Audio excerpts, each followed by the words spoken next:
Hello, my name is Robert Kiyosaki, and I'm best known for a book called Rich Dad, Poor Dad, which I published in 1997.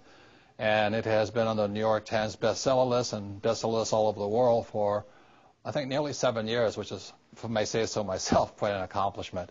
My other book, the latest book that just came out in 2008, is How to Increase Your Financial IQ.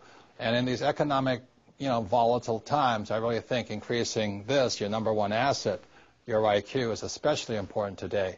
So what I'm going to be talking to you about is something I call the new rules of money. And before I go into the new rules, I'll just explain why they're new rules. The rules of money changed first in 1971 when President Nixon took us off the gold standard, and second in 1974 when ERISA was passed. And ERISA now is known as a 401k. The reason ERISA is so important, or 1974 is so important, it meant to all employees that you no longer had a paycheck for life. The company was not going to take care of you for the rest of your life. So 1974 meant you had to now sort of save and invest enough money so that you could afford to pay yourself a paycheck for the rest of your life. So that's why after 1971 and 1974, the rules of money changed. So before I go into the new rules, I'd like to go into the old rules. Prior to 1971, the old rules were go to school, get a safe, secure job. The second was work hard to earn more money. 3, save money.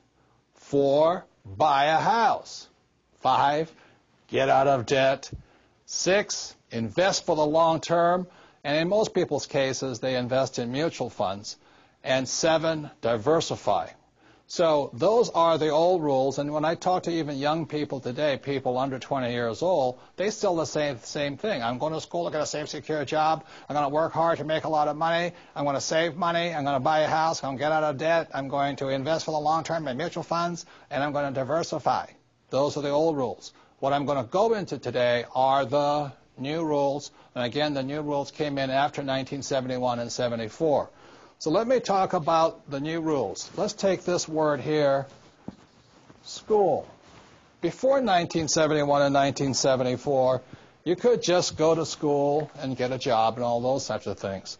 But today, after 1971 and 74, people need to know you need more education than the school systems provide. For example, one type of education our schools provide for is a thing called academic.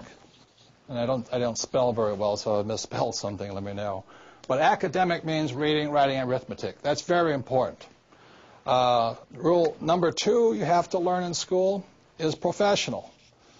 So, after I graduate from high school or college or whatever it is, do I go on to law school or to go to trade school, become a plumber, or to learn to be a webmaster, whatever it is? So it's academic and professional education. This is also very important. Our schools do a pretty good job of that.